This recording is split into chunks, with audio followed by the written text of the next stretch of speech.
Assalamualaikum warahmatullahi wabarakatuh.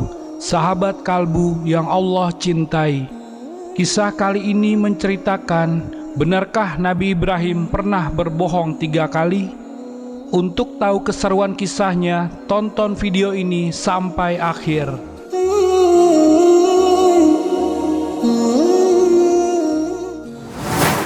Tidak pernah Ibrahim alaihissalam berdusta kecuali 3 kali.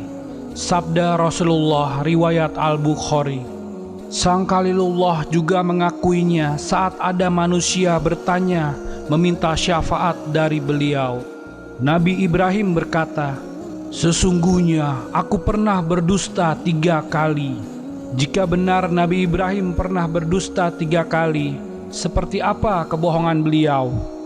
Dusta ataupun bohong yang dilakukan Nabi Ibrahim sesungguhnya benar adanya dan mengandung kebaikan.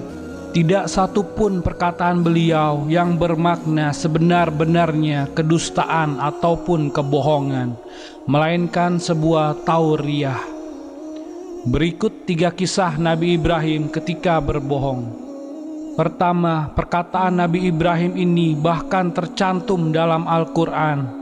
Kisahnya sangat terkenal, yakni ketika sang Nabi diajak warga untuk berhari raya menyembah berhala. Karena ucapan beliau, warga pun meninggalkan Nabi Ibrahim seorang diri di kampung mereka. Saat itulah sang Nabi beraksi menghancurkan berhala. Ucapan "sesungguhnya aku sakit" yang dilisankan Nabi Ibrahim sejatinya bukanlah dusta. Yang dimaksud Khalilullah dengan sakit bukanlah sakit fisik, melainkan jiwa. Betapa Nabi Ibrahim merasa risau dan berduka jiwanya karena melihat kesyirikan melanda warga. Nabi Ibrahim merasakan duka yang teramat sangat karena mereka tak mendengar seruan untuk bertauhid kepada Allah dan meninggalkan berhala. Sebelum mengucapkan "sesungguhnya aku sakit", Nabi Ibrahim sempat melihat ke atas langit. Warga memaknai bahwa Nabi Ibrahim melihat bintang dan meyakini bahwa bintang-bintanglah yang memberikannya sakit kepada Nabi Ibrahim. Karena itulah mereka percaya dan pergi berhari raya. Ketika seluruh kampung sepi, termasuk tempat ibadah berisi berhala, Nabi Ibrahim pun bangkit membawa kampak. Beliau lalu menghancurkan seluruh berhala yang ada, kecuali berhala yang besar. Dengan cerdas, sang Nabi menaruh kampaknya ke berhala terbesar itu.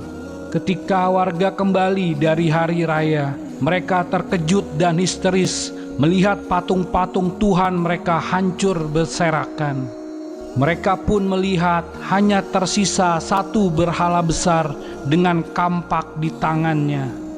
Jika mereka meyakini berhala dapat bergerak, maka semestinya mereka menuduh berhala besarlah yang menghancurkannya. Namun mereka justru meyakini pastilah Ibrahim yang melakukannya. Kebohongan kedua. Dengan geram, warga memanggil Ibrahim ke tempat ibadah mereka. Nabi Ibrahim dituduh melakukan penghancuran terhadap semua patung berhala. "Engkaukah yang berbuat seperti ini terhadap Tuhan-Tuhan kami, wahai Ibrahim?" tanya mereka. Lalu apa yang diucapkan sang Nabi? Nabi Ibrahim berkata, "Bahkan yang melakukannya adalah patung yang paling besar itu." Kalimat Nabi Ibrahim dianggap berbohong karena sebetulnya sang Nabilah yang menghancurkan patung-patung berhala itu. Namun sebetulnya ucapan Nabi Ibrahim bermakna suruhan kepada warga agar menanyakan kepada patung yang terbesar yang dianggapnya mereka sebagai Tuhan. Maksudnya, tanyakanlah kepada patung besar itu jika memang mereka bisa berbicara. Karena itulah ucapan sang bapak para nabi itu bukanlah sebuah kebohongan. Tentulah patung tak bisa berbicara, apalagi memegang kampak dan menghancurkan patung-patung saingannya. Jikalau para warga memiliki akal sehat, pastilah mereka akan mengimani Nabi Ibrahim dan hanya menyembah Allah Ta'ala. Namun hati mereka telah mati dan buta hingga tak melihat kebenaran. Sebaliknya, mereka justru menyeret Nabi Ibrahim ke dalam kobaran api yang berkobar-kobar. Bahkan ketika Nabi Ibrahim selamat dari kobaran api, mereka pun tetap tak beriman. Kebohongan ketiga Nabi Ibrahim ialah ketika beliau dan istrinya, Sarah, melakukan hijrah. Suatu hari, beliau dan Sarah yang sangat jelita memasuki wilayah yang dipimpin oleh seorang raja yang zalim. Saat Nabiullah masuk ke negeri tersebut, tersiar kabar ke telinga raja tentang kedatangannya bersama seorang wanita yang sangat cantik. Sesungguhnya di wilayahmu ini ada seorang pria dengan wanita yang sangat cantik, ujar seorang petugas kerajaan. Maka dipanggillah Nabi Ibrahim ke hadapan raja. Sang raja zalim bertanya, "Siapakah wanita yang bersamamu?" Nabi Ibrahim menjawab, "Dia adalah saudara perempuanku." Ucapan Nabi Ibrahim ini dianggap dusta karena Sarah bukanlah saudarinya, melainkan istrinya. Namun sebetulnya Nabi Ibrahim tidaklah berdusta, karena setiap orang beriman adalah saudara. Karena itulah Sarah pun saudari seiman Nabi Ibrahim. Saat menemui Sarah, Nabiullah berkata, "Wahai Sarah, di dunia ini tidak ada yang beriman selain aku dan engkau." Raja zalim ini menanyaiku, lalu aku mengatakan kepadanya bahwa engkau adalah saudara perempuanku. Maka janganlah engkau mendustakanku.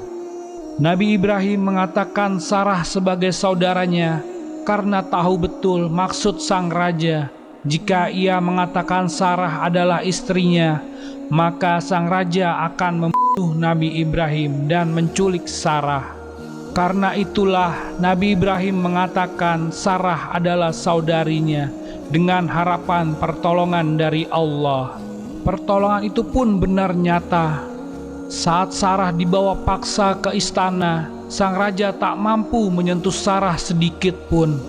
Berkali-kali ia ingin menyentuh Sarah, namun ia tak sanggup karena tangannya tiba-tiba bergetar hebat. Hingga akhirnya Sarah pun dikembalikan kepada Nabi Ibrahim, bahkan diberi seorang budak bernama Hajar. Keduanya selamat dan dapat melanjutkan perjalanan bersama Hajar yang kelak menjadi istri kedua Nabi Ibrahim, sekaligus ibunda dari putra pertama beliau, Nabi Ismail. Demikianlah kisah kebohongan yang pernah Nabi Ibrahim lakukan. Semoga dengan kisah ini kita bisa mengambil hikmahnya, menambah keimanan kita, dan semoga Allah selalu melindungi kita semua. Amin. Wallahu a'lam bissawab.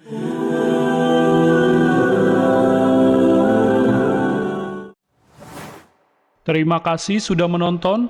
Jangan lupa sholat, like, komen, dan subscribe. Sampai jumpa di video selanjutnya. Wassalamualaikum warahmatullahi wabarakatuh.